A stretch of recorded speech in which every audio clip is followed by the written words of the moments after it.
Fandarana Ambarao miraba topoko lasy sy topoko vavy am'izao alarobia atoandro izao araky nefa nanambarantsika azy tamin'ny fandarana ny 20 septambra lasa teo moa zany dia mivahiny eto amintsika indray mandisambolana ny pahilalana sady eonivon'ny fiarahamonim-pirenena Sahondra Rabenarivo ary mbola manodidina amin'ny akapobeany ity resaka fantsina lalam-pandrenana ity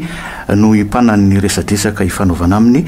miarabanao ary misaotranao makasitraka am'izao fandraisana anjaranao izao hitondra ny hevitrao sy ny famakavakana manodidina an'izany miaraba topoko miarabanareo ary misaotra amin'ny fanasana anomboantsika ny resadresaka ramatoa Sahondra Rabenarivo nisy ilay karazany hoe famelabelaraka-hevitra na ranadevitra teny anosy ny faraika amby 10 oktobra lasa teo anisany andray anjara tao moa zany nareo miaraka amin'ireo atoko politika maromaro eo ny miandany amin'ilay antsinany lalam-pandrenana ao ihany nefa ny tsy makasitraka an'izany ohatra ny avy amin'ny mapara teo anilan'elan'izay ny avy amin'ny fiarahamonim-pirenena tsy nydrehetra moa zany nanatrika an'io fa mba fitinina fohy ny fizotra n'ilay adihevitra tamin'io ny adihevitra moa tamin'io dia nifantoka tamin'ny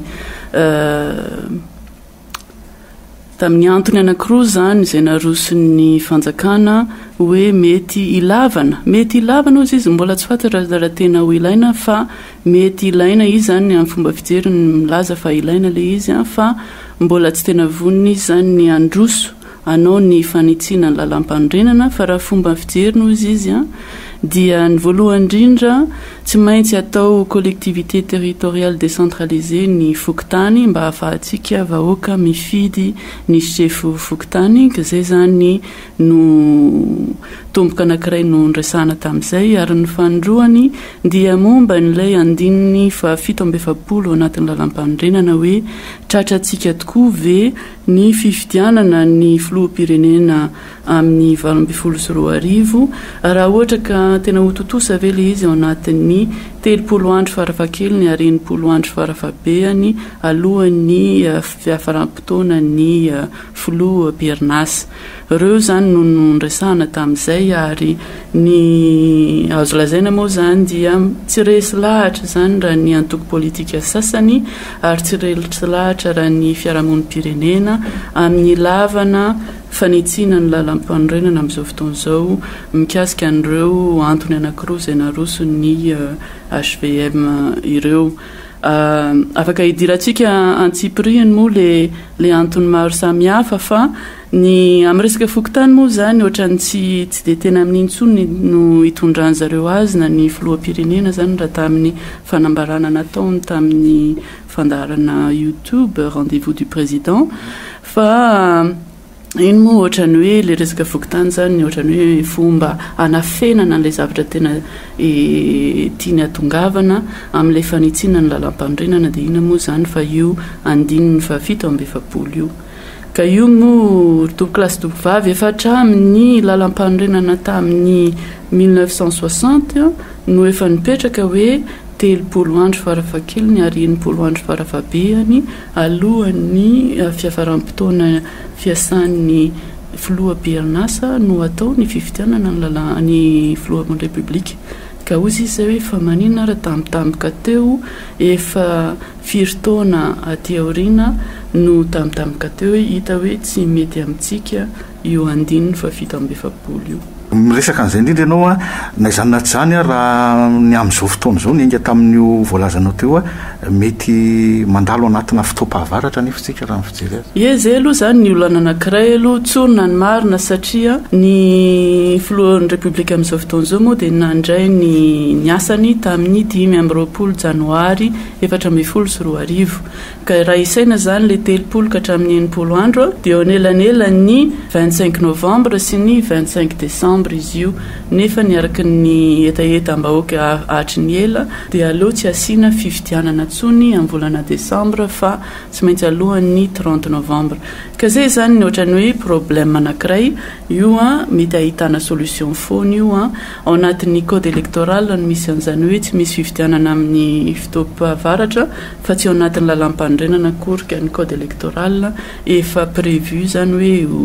ho avozina kely amin'ity taona ity ity ka afaka jerevana zany ny situation d'exception ny hoe tamin'ny filoha voalohan'ny république faefatra zany a dia lasa tamin'ny volana janvier izy no niditra nanomboka ny asa ka mety tsy mety zany le 30-60 jours zay no jerena fa misy vahaolana mazava afaka raisina amin'izay lafin'izay ny faharoa dia ny tsy mitsahatra milaza ny filoha hoe tsy ampy le fotoana 3 andro anelanela amin'ny premier tour deuxième tour fa ozy izahay hoe lay vola hoentina olanina anaovana référendum ento anatsarana ny fampiakarana ny voka-pifidianana indrindra moa zany fa any amin'ireny faritra lavidavitra ireny zay mety ho elaela tsika zao tsy mahafantatra asa raha efa misy manao diagnostika analytika mijery hoe tamin'ny 13 aiza ny bureau de vote hoe neniza no ela indrindra voatonga dia jerena fotsiny hoe iza sy zavy izy ireny a dia tadiavana solution pratique hoe ahoana ny fomba anaovana azy le voka-pifidianana nge mety hoe ampiakarana ny anivon'ny district dia avy eo amin'ny district izy a no mandeha par internet a makaty Antananarivo le voka-pifidianana fizika ny resahako amin'izay dia tadiavana olana isan-karazany ohatran'izany raha afaka ataontsika ao anatin'ny code électoral daholo zany tsisy manakana antsika malagasy hitadry vahaolana amin'izay problème zay fa ny zavatra sarotra zany ny anaiky hoe tsy vitantsika rangaha io ao anatin'ny 30 ka hatramin'ny 90 andro io fa tsika angamany tena tsika reny firenena eto tany tsy mahavita an'izany ka tsy maintsy alavaina le zay no asa zay raha zay no tena proposeny hoe atao lavalava kokoa le fotoana hoe le fifidianana dia 90 andro farafakeliny sa 17 andro tsy fantatritsika nge inona no arosony ny fanjakana raha ohatra ka hitany hoe tsy mety io andininy fa 17 io fa iverenako kely le resaka le hoe nisy toerana zany hoe sarotsarotra nazahoana vokatra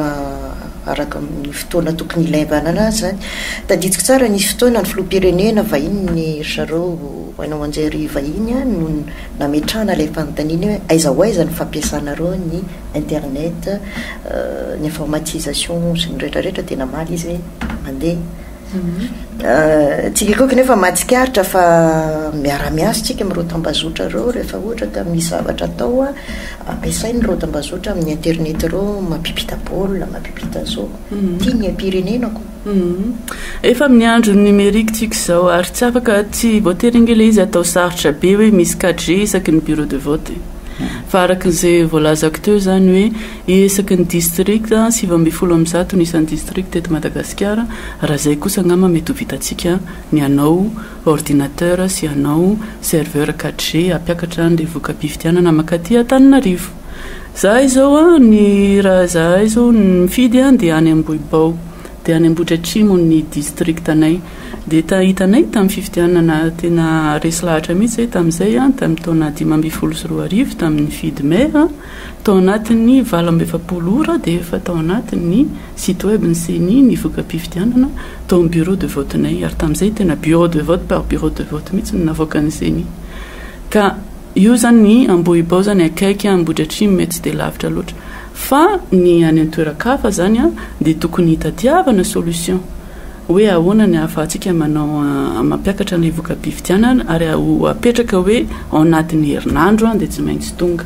fa tokony fantokany mihitsy zany ny saina fa tsy any amin'ny resaka fokotany tena tokony fantokany mihitsy ary ny sefafia efa hatry ny ela no nilaza tamin'ny 2001 2002 2004 mbola tsy mpikiambana tao amin'ny sefafia akory tamin'izany fotoana zany ny tena problème nge eto Madagasikara dia le fampiakarana ny voka-pifidianana ny olona nge fa sarotra be zao ny miangatra ohatra hoe Antananarivo renivohitra amin'ny résultat fa le izy miakatra iny ela be mandeha amin'ny RN7 iny na mandeha amin'ny RN2 na tsy fantatro iny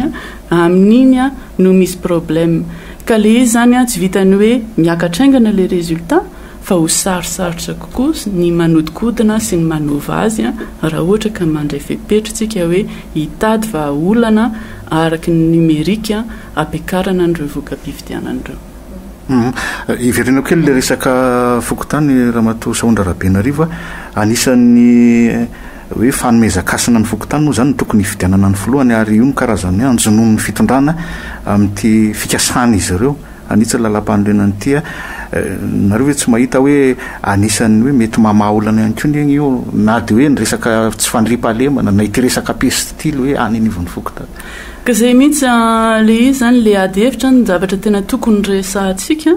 dia ny inona ny tena asan'ny fokotany satria taloha ny andro ny décentralisation ary ny décentralisation nanomboka tamin'ny andro ny Albert Zafy tamin'ny 1994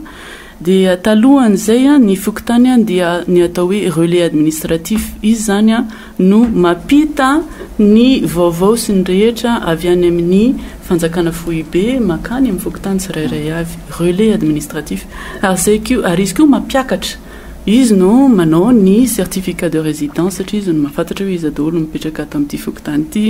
manao ny état civil izy rehefa indrindra ny ambanivohitra be any ka nefany no nisy zany ny décentralisation dia nanomboka nisy rattachement tamin'ny commune ny fokotany hoe agent de développement zany mandray anjara en plan de développement satria izy no mahafantatra hoe le lalakely aty ange ka misy zavatra mila amboarina na le pont kely ary ange tapaka le chef fokotany no tena mahafantatra an'izany ary ao anatin'ny projet de développement zany ampiakarina ny amin'ny commune dia ny commune raha ny tena izy satria théorie daholo zany fa mbola tsy tena réalité no mikarakara manamboatra an'ilay lalakely na manamboatra an'ilay tetezana na zavatra ohatran'izany na raha raisitsika ny momba ny peste dia ny fokotany koa zany en tant que relais administratif ary en tant que participant amin'ny développement commune no afaka mandray anjara amin'ilay fampelezana ny fampelezan-kevitra zany hoe inona no atao rehefa misy zao situation zao na zao situation zao fa ny etaeta farany satria zany talohan'ny décentralisation zany ny chef fokotany dia ny préfet na amin'izao fotoana zao izy zany hoe chef de district raha tena izy no nanendry azy satria izy mpiasan'ny fanjakana foibe izy no natao ny décentralisation dia système hybride no napetraka hoe ny fokon'olona dia mifidy olona dimy hoe izy no mety ho chef fokotany anankidimy dia amin'iny listra na olona anankidimy iny ny be ny tanàna mifidy anankitelo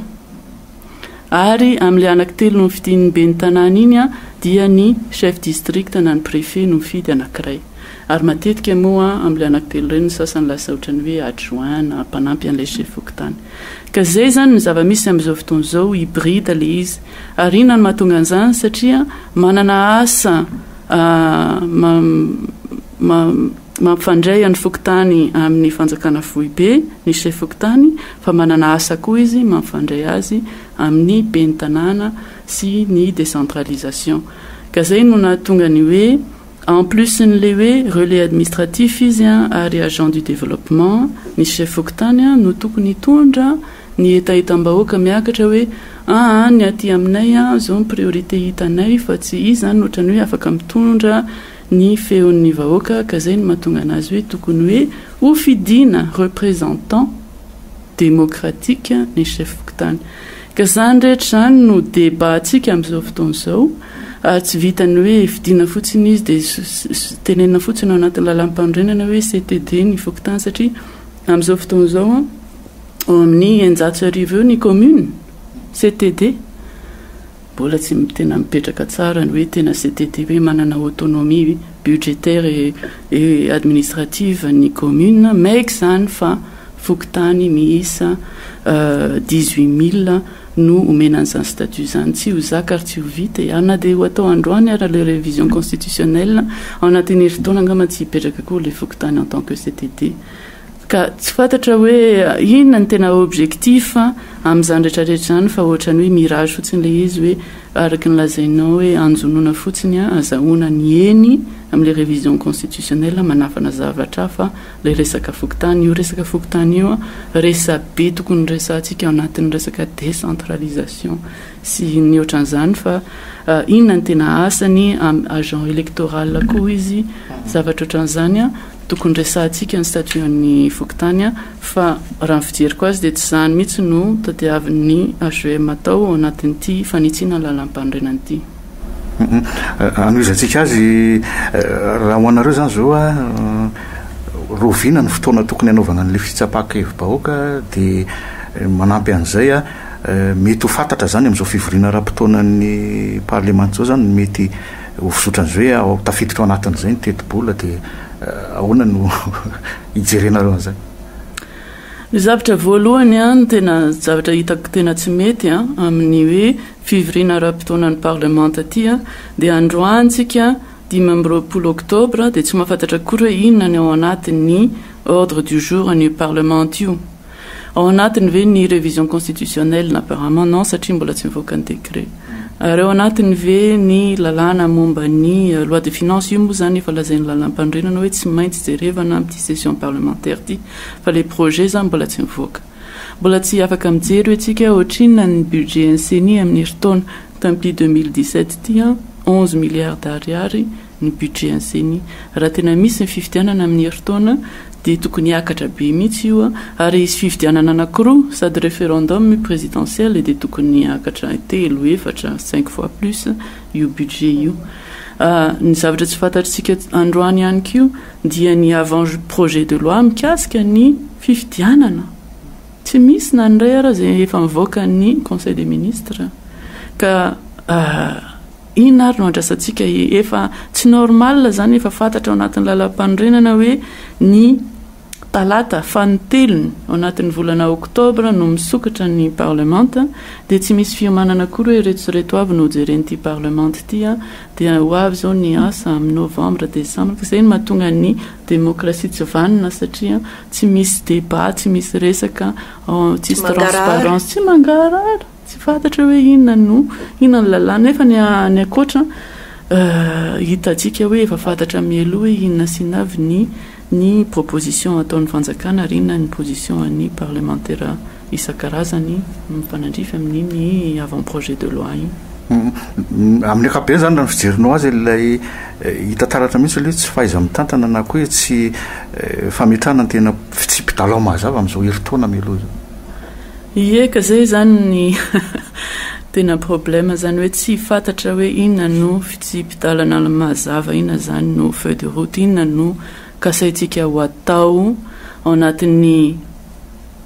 herinandro vitsivitsy io session parlementaire io 6 semaines ihany, ao anatin'ny volana vitsivitsy aorinan'io ary ao anatin'ny herintaona vitsivitsy mbola ho avy. Zany rehetrarehetra zany dia tsy mazavaka zay tsy fangararana zay zany hoe manque de clarté tsy mazava dia tsy manampy amin'ny toedraram-pirenena zany hoe ohatrany tsy ny olona zany dia tsy mahatoky hoe hoaiza ihany tsika ity anao sa tsy anao révision constitutionnelle ho fantatra ihany ve ny fepetra mipetraka momba ny fifidianana amin'ny herintaona sao dia tsy ho tratra indray le fifidianana amin'ny herintaona zao zany rehetra zany dia manomboka amin'ny fomba fitantanana ny rafim-panjakana isan-karazany. Ka raha ohatra hoe miezaka ny fitondram-panjakana naja zany ilay datina fifidianana, inona namehana aloha zao raha resaka fifidianana ka tsy maintsy harenina aingana raha lazaina fa misy lesoka. Ny voalohany indrindra zany efa voalaza hatry ny ela efa tamin'ny 1er avril 2017 ny sefafi no namoaka communiqué hoe ny lalàna napetraka tamin'ny sortie de transition zany lalàna spécial satria fotoanan'ny crise tamin'iny tsy nisy ny HCC raha tadidinareo nisy ny cours électoral spécial zay napetraka reny ny lalàna mipetraka amin'izao fotoana zao ary efa lany andro le izy tsy afaka ampiasaina amin'ny 2024 nefa io lalàna io mikasika ny fifidianana ny filoham-pirenena no mapetraka hoe inavy no fepetra critère d'éligibilité hoe tsy maintsy 10 taona ianao na tsy maintsy nando fisika ianao na tsy maintsy amnistie ianao na tsy maintsy tsy putschiste ianao na zao ny zany no anatin'io lalàna mikasika ny fifidianana filoham-pirenena io zay tsy fantatra androany ka raha taraiky be io no vao ivoaka rangamany mety ho ataon'zareo fananiana ho taraiky vao ivoaka dia ho fohy ny fotoana ahafahan'ireo candidaté ilatsaka isan-karazany anitsy an'izay zavatra zay ka zay zany no anisan'ny zavatra tsy maintsy avoaka lany daty le lalàna taloha ary izahay eo amin'ny société civile dia efa niantso hatriny ela hoe aleo ivoaka heritaona aty aloha ny fepetra mipetraka ahafahany rehetrarehetra miomana satria raha ianao zany ny antoko politika androany dia tsy fantatra eo akory hoe inona ny fepetra mipetraka, inona ny règle du jeu, tsy afaka miomana akory ianao. Ao anatin'ny code électoral efa resaka hatriny ela ty resaka hoe papelezakevitra campagne électorale hoe tsy maintsy ovaina io fa efa lany daty ihany kio. Zany no andrasantsika ao anatin'ilay lalàna vaovao momba ny fifidianana. Fa midika ve zany hoe sarotsarotra ho anareo ihany ny ino hoe ho tanteraka ilay fifidianana amin'ny taona ho avy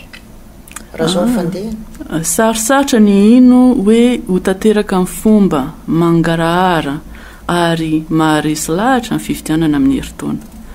Fa ny afaka mbola ho avoakan-dola nge zany lalanjany amin'ny heritaona dia ifampitady etontsika dia ilaza izy hoe ozy izy ny lalam-pandrenana hoe tsy maintsy alohan'ny fepitaona afaran'ny fepitaona dia tsy maintsy ataonay io fifidianana io dia io ny lalàna mipetraka dia io no tsy maintsy ataontsika zany nge zavatra mety iseho e. Fa ny etaeta ny fiarahamonim-pirenena dia ilamina ilay fifidianana ary ho fantatra mialoha ny fepetra rehetra ary itovy ny chance ny candidat rehetrarehetra ary tsy hisy fiangarana na tsy hisy abus de prérogative dia amin'izay tsika rehetra rehefa vita ny deuxième tour ny fifidianana filoham-pirenena dia atoko hoe tena io tokoa ny safidim-bahoaka ary tsy hisy micrise post électorale zay nisy teto amintsika efatra amin'ny efa impiry zay. Tatato mitodika teny anosy kely zany eo ny anteny merandolona ny resaka sy ny mason'ny mpanarabavao teto amintsika mba tsara ihany ny ampatsivana ny mpiaino antsika zany hoe amin'ny fotoana inona moa no mety andraisan'ny filohan'ny anteny merandolona ny fitantanana vonjymaika ny firenena. Io moa zany dia andininy vaovao tao anatin'ny lalam-pandrenana tamin'ny 10 ny hoe raha ohatra ka mbola ilatsaka ho fidiana ny filoham-pirenena am-perinasa dia tsy maintsy mamela-pielana izy enimpolo andro alohan'ny premier tour. Ka raha hitantsika hoe 30 hatramin'ny enimpolo andro alohan'ny afaran'ny ny fotoam-piasana ny fifidianana zany dia mety eo amin'ny farafahakeliny efa-bolana alohan'ny 25 janvier 2019 no tsy maintsy mametra-pialana ny filoham-pirenena raha ohatra izy ka ilatsaka. Raha tsy milatsaka izy dia tsy voatery miala. Io zany dia andininy vaovao tao anatin'ny fanavozana tao anatin'ny lalam-pandrenana tamin'ny 10 satria anisan'ny ny antony nahatonga ny crise post-électorale teto Madagasikara dia ny heverina fa niangatra ny filoham-pirenena zay nilatsaka satria nampiasainy daholy ny fitondram-panjakana ray manontolo zany hatramin'ny TVM, CRNM na ny mpiasa-panjakana isan-karazany na ny camion na tsy fantatro nientiny nandresena ny fifidianana. Ka io zany etaeta ny vahoaka hatriny ela hoe tsy mitovy lanja ny candidat rehefa président perinasa ny ray ary candidat tsotra ny ray ka novaina io lalam-pandrenana io. Marina fa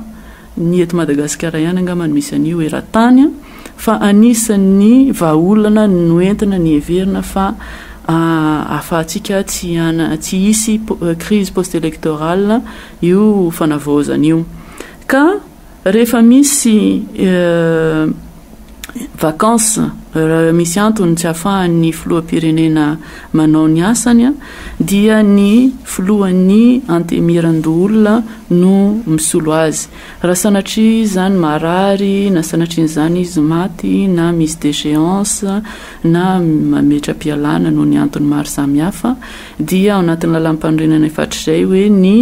lehibe ny antemiran-doolona ny président du Sénat no mandray ny fitondrana mandra-pavitan'ny fifidianana vaovao. Ny antomatonga zany moa ny eto amintsika dia ny lalam-pandrenana araky ny lalam-pandrenana française zany dia tsy misy ny atao hoe vice-président any amin'ny tany hafa mantsy raha ohatra ka misy tsy mahafaka ny président dia tonga dia manolo azy avy hatrany ny vice président. Ny lalam-pandrenantsika dia hoe raha misy tsy mahafaka ny filoham-pirenena dia tsy maintsy avy hatrany atao anatin'ny 3 ka hatramin'ny 9 andro ny fifidianana vaovao. Ka izay zany ny ohatrany hoe nampisalasala ny filoham-pirenena amin'izao fotoan'izao io resaka hoe mametra-pialana io satria tena fahefana lehibe ihany nge izany hoe filoham-pirenena ianao ary mibaika io ny fanjakana sy ny fitondrana eraky ny nosy ka ohatra nampisalasala anazy ary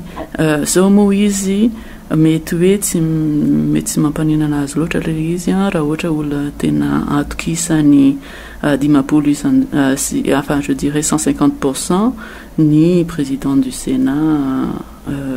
mety hanolo azy. Ka raha fomba araky ny hitantsika io moa zany ny Sénat inge ny apatelony dia ny filoham-pirenena no manendry azy ary amin'ireo izay voafidy hitantsika efa tao amin'ny 70 isanjato ny sénateur teto Madagasikara dia HVM no lany